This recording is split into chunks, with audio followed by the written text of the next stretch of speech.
It is cold, and it is windy, and it is sunny. Here up against this same concrete wall that I've been using for the last 4 or 5 or 8 or 10 bike videos. You know why? Because this spot is really easy and I'm gonna rush. I hate to rush these things, but what choice do I have? Now, even though I'm rushing this video, I did not rush the process of cleaning and potentially selling this bike. I bought this bike maybe like 5 years ago on Craigslist. There was an ad, some dude's moving out of town. He had 2 mountain bikes, 40 bucks a piece, so I went and bought them. I guess the guy was really tall, as I remember it, and based on the bikes. And he must have been from Arizona, because here's the Mr. B's Yuma, Arizona sticker. Now at the time, I figured I couldn't lose buying these bikes 40 bucks a piece, clean them up, tune them up, sell them for twice that much. But ultimately what happened is I just kind of didn't do anything with them for the longest time. The other one was a GT. I already made a video about that, and that thing had a really messed up bottom bracket. I tried to sell it and I still have it to this day. Actually, maybe not. No, you know what? I sold that GT last week for 30 bucks. So yes, I sat on it for 5 years, spent an hour cleaning and tuning it up and messing with the bottom bracket and taking photos, and lost 10 bucks on it. Now this bike, I think I'm probably gonna get about 50 for it. So I guess that's not good business either. So I think the lesson here is, if you're in the business or trying to be in the business of buying and selling bikes or anything, sell them quick. Because if you sit on them too long, first of all, you lose the pedals. These are not the pedals that were on it, but it was all I could find.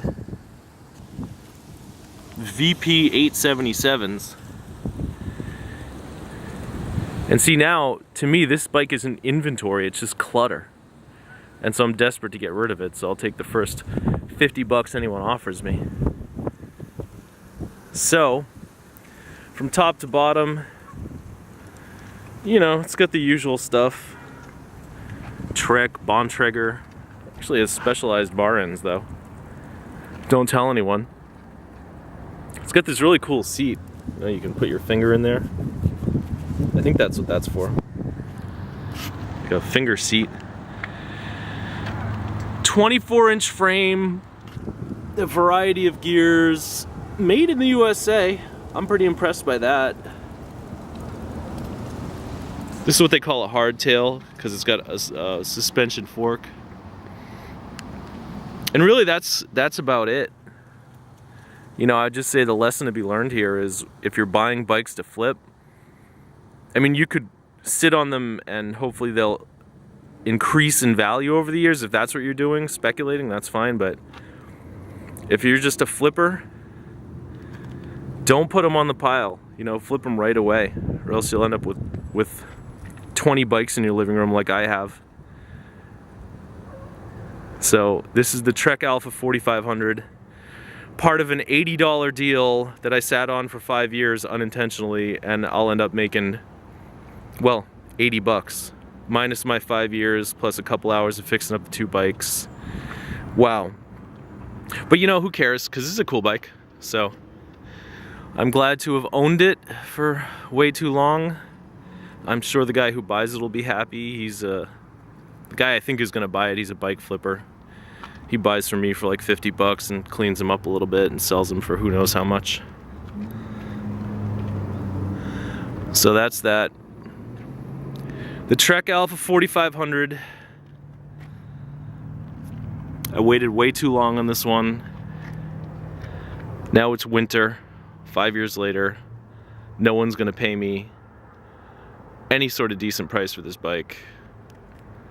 But then again, since I spent the 40 bucks for it 5 years ago, and it's just been kind of sitting in a pile in my living room ever since, if I sell it for 50 now, that 50 is almost like found money. You know, because I spent the money to buy it years ago. So I guess I'd rather have some bike that I can sell for 50 than no inventory at all. And who knows, maybe somebody will give me 80 for it. That's what I usually do. I ask 80 and then come down from there. Maybe somebody will cough up the full 80 bucks. And then I'll turn a profit on this deal. The GT was nice too. Look up the video, it was a GT Timberline. But that was a nice bike. Just the bottom bracket was a mess. So, the Trek Alpha 4500, 5 years after I bought it, and I'm gonna make a whopping $10 profit. Yay me. And thanks for watching.